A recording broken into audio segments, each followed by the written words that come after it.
Hi everyone, তোমরা সবাই কেমন আছো? আশা করি ভালো আছো।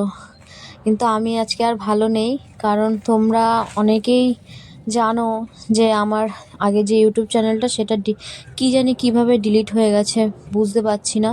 তো ওটা আর কিছুভাবেই আনতে পারছি না। তো কী আর করব, আমাকে তো ভিডিও করতে হবে, তোমাদেরকে তো দেখাতে হবে কি করছি, কি করব, কোথায় যে গেলাম, কি রান্না করলাম, সব কিছুই তো তোমাদেরকে দেখাতে হবে।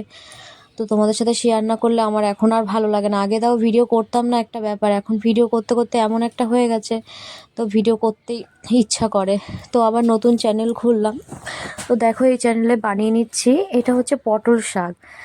আমরা একটা জায়গায় ঘুরতে গিয়েছিলাম, তো সেখান থেকে অনেক সবজি কিনে নিয়ে এসেছি, আর খুব কম দামে। তো ওই ভিডিওটাও আসছে, কোথায় ঘুরতে গিয়েছিলাম, তো ওখান থেকে এই পটল শাক কিনে নিয়ে এসেছি। আর এটা দেখা হচ্ছে গাজর শাক। গাজর শাকও রান্না করে দেখাবো, জানি না কেমন লাগবে খেতে। তো এটা হচ্ছে পটল শাক। পটল শাকটা খসখসে কাটা মতন, আর এই যে কেটে নিয়েছি পটল শাক। এই যে রান্না করে নেব, কড়াইটা ভেবো না, কড়াইতে এর আগে ডাল মাছ করেছি, তো এই জন্য কড়াইটা আর মাজিনি, ওই কড়াইতে করে নিচ্ছি। তো তোমরা কারা কারা পটল শাক এর আগে খেয়েছো আমাকে অবশ্যই কমেন্ট করে জানিও। আমি তো পটল শাক নাম শুনলেই আগে ভয় পেতাম। আসলে আমার একটা বান্ধবীর দাদা না খেয়েছিল, ওখানে চাষ হতো, তো পটলের শিকড় না কি খেয়ে পাগল হয়ে গেছিলো। তো আমি ওই পটল শাক মানে নাম শুনলেই ভয় পেতাম। তো ওনার দাদাটাকে জিজ্ঞেস করলাম যে পটল শাক নিলে কোনো কিছু হবে না তো, প্রবলেম হবে না তো? বললো না না, এটা খাও, খুব ভালো খাওয়া, শরীরের পক্ষে খুব ভালো। তা নিয়ে নিলাম। তো দেখো কিভাবে রান্না করছি। তো তোমরা অবশ্যই আমাকে কমেন্ট করে জানিও তোমরা এর আগে পটল শাক খেয়েছো কি না। আমি তো ফার্স্ট টাইম খাচ্ছি, জানি না কেমন লাগবে। যে শুকনো লঙ্কা আর হচ্ছে কালো জিরে দিয়ে দিলাম, তারপর রসুন ছেঁচে দিয়ে দিলাম, যেমন শাক বানায়। আমি পেঁয়াজ দিলাম না, তোমরা চাইলে পেঁয়াজ দিও। আর কীভাবে বানাই সেটা তো জানি না, আমি যেরকম নর্মাল শাক বানাই সেইভাবে বানাচ্ছি। তো তোমরা যদি বাড়িতে বানিয়ে থাকো এর আগে, তো আমাকে কমেন্টে জানিও আমার বানানোটা ঠিক হচ্ছে কি না। যদি ভুল হয়ে থাকে তাহলে আমাকে কমেন্ট করে জানিও, যদি ঠিক হয় তাও আমাকে বলো। আর তোমরা খেয়েছো কি না এর আগে বলো। আর এত মানে কি বলবো, আর খাওয়ার পর তো আমার খেতে ইচ্ছা করেনি আর। জানি না, যারা তেতো ভালোবাসে খেতে তাদের তো খুব ভালো লাগবে। আমিও তেতো ভালোবাসি খেতে, কিন্তু মানে এতটাই তেতো না, আমি বুঝতেই পারিনি। যদি ভাপিয়ে জলটা ফেলে দিতাম খুব ভালো হতো। আমি তো এর আগে কোনোদিন রান্না করিনি, তা আমি ইউটিউবে সার্চ করে নিলে ভালো হতো, কিন্তু সেটাও আর করিনি। একটু মন মেজাজটা খারাপ। আর যাই হোক, কী করা যাবে, তোমরা আমাকে আবার সাপোর্ট করো নতুনভাবে। তোমাদের সাপোর্ট, তোমরা সাপোর্ট করলে আমি আবার এগিয়ে যেতে পারবো। তো দেখো কাঁচা লঙ্কা দিয়ে দিলাম একটা। এত তেতো না, আমার একটু ভালো লাগছিলো না খেতে। তো তোমরা যারা তেতো খেতে ভালোবাসো তাদের জন্য তো খুব ভালো। আর একটু বাচ্চাদেরকেও যদি এরকম একটুখানি ভাত মেখে খাওয়ানো হয়, তাদের পক্ষেও খুব ভালো। আমি অল্প একটু খেয়েছি, তো মোটামুটি ঠিকই আছে, ভালোই লেগেছে, শুধু তেতো, কিন্তু টেস্টটা খুব ভালো খেতে।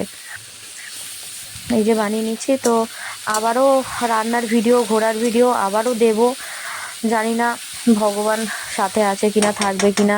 তোমরা আমার সাথে থেকো, আমাকে সাপোর্ট করো, আবার রান্নার ভিডিওগুলো দেব।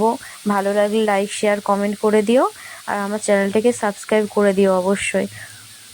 এই যে লবণ দিয়ে দিলাম, ভালো মতন করে ভেজে নিতে হবে। আর এত খসখসে জানো তো, ভাবছিলাম যে বেশি করে তেল দেবো, কিন্তু না, বেশি তেল দিলে রান্নায় বেশি তেল দেওয়া তো ভালো না, তাই জন্য এখন অল্প অল্প তেল দিয়ে রান্না করছি। ভাবলাম একটু জল দিয়ে দিই, জল দিয়ে তাহলে একটু ভাপিয়ে নিই, সিদ্ধ করে নিই, সিদ্ধ হওয়ার পর তারপরে একটু তেল দিয়ে ভাজবো।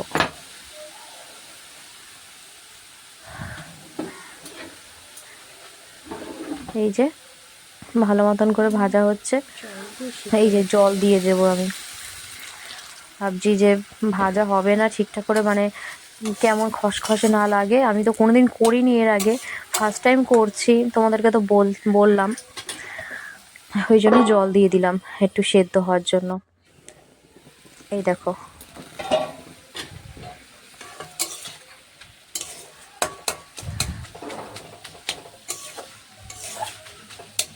এই যে ভালো মতন করে ভাজা হচ্ছে, ভালো মতন করে ভাজতে হবে।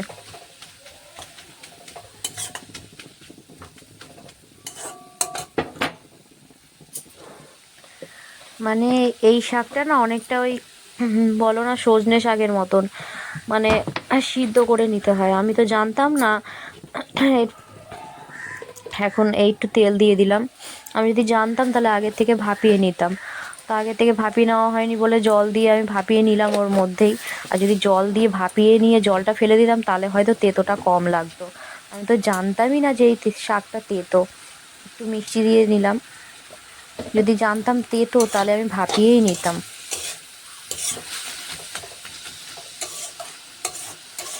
তো অবশ্যই আমাকে সাপোর্ট করো তোমরা সাপোর্ট করলে, তোমরা পাশে থাকলে আমি আবার ভিডিও ছাড়তে পারবো, আবার আমার মনটা ঠিকঠাক হয়ে যাবে। তো তোমরা আমার পাশে অবশ্যই থেকো।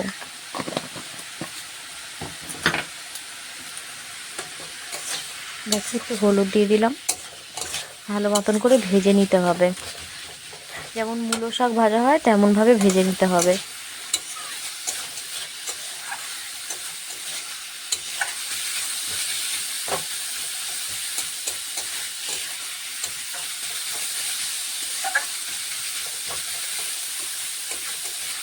সুন্দর করে ভেজে নিতে হবে। জানি না আবার ঠিকঠাক করে উঠতে পারবো কি না, কিন্তু ভগবানের কাছে একটাই রিকোয়েস্ট করছি যাতে এই চ্যানেলটা আবার প্রবলেম না হয়। খুব কষ্ট করে এই চ্যানেলটা খুলেছিলাম, কিন্তু কি করা যাবে, আর হয়ে গেছে, কিছু তো করার নেই। তো তোমরা সাপোর্ট করো আমাকে। আমি আবারও বারবার করে বলছি, তোমাদের কাছে রিকোয়েস্ট করছি, তোমরা আমাকে সাপোর্ট করো। তোমরা সাপোর্ট না করলে আমি আর এগাতে পারবো না। আমি আশা করছি ভিডিওগুলো আরও ভালো হবে, ঘোরার ভিডিও হবে, রান্নার ভিডিও হবে, আরও ভালো ভিডিও দেওয়ার চেষ্টা করব। এই যে ভালো মতন করে শাকটাকে ভালো মতন করে ভেজে নিলাম।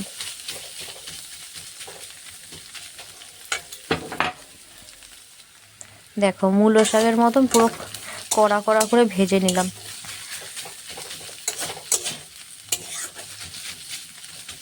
এই যে শাকটা অলমোস্ট ডান হয়ে গেছে আমার। এবার আমি শাকটাকে নামিয়ে নেব। ভিডিওটি যদি ভালো লেগে থাকে অবশ্যই লাইক কমেন্ট শেয়ার করে দিও। আর আমার সাথে থেকো, পাশে থেকো। তোমরা সবাই ভালো থেকো, সুস্থ থেকো।